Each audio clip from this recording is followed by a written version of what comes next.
গভীর রাত, চারদিকে নীরবতা। সবাই যখন ঘুমিয়ে, তখন শুরু হয় অদ্ভুত কিছু। একটা ছেলে একা হাঁটছে অন্ধকার রাস্তায়।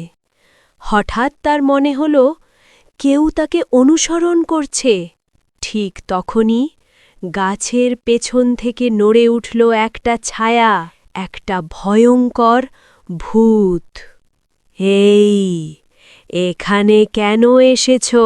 আমাকে ছেড়ে দাও, আমি কিছু করিনি।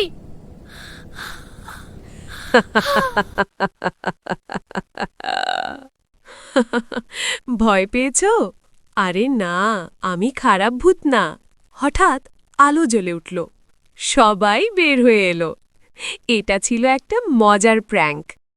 আবার কেন আম্বানিয়াতে বানিয়েছি, তাই ভয় পেলেও সবসময় সত্যি ভূত নাও হতে পারে।